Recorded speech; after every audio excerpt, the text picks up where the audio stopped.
It was just like a random day. We were just playing like pickup and I just took like one wrong step and I heard the pop and I was like, oh God.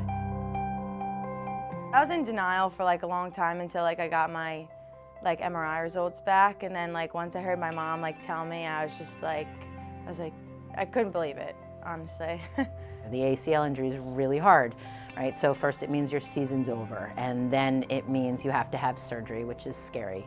And then the recovery is actually the hardest part. It's work. When you see her now, you don't understand the struggles that she went through physically as well as emotionally and mentally in terms of being ready to play again. I think the thing that helped me the most was just like my teammates and like my classmates, especially like in the dorms, and just staying involved in practice, like keeping up with like your stick work and just like making sure you're watching things in practice and like stay connected with teammates. She handled it really well. She was really positive and was a great injured teammate.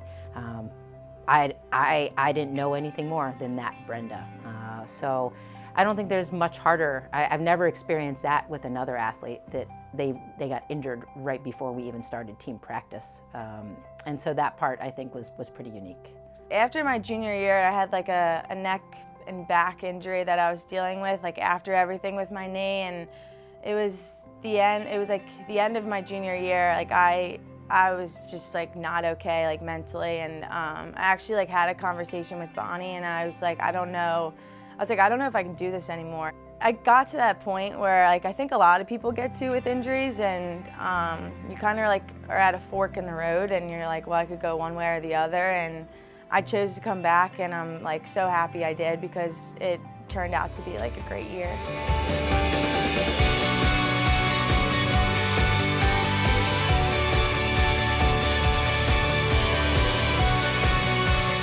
To see her be ready to play at the beginning of the season and to take on such a pivotal role on that team last year is a story. It really is, and I've never coached another athlete that has had that kind of journey.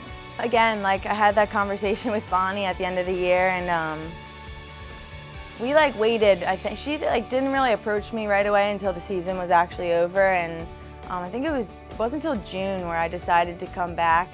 I really felt like Brenda had a lot of unfinished business, and if she could stay healthy, that what this year had to offer her, it was so important to me to see her finish out.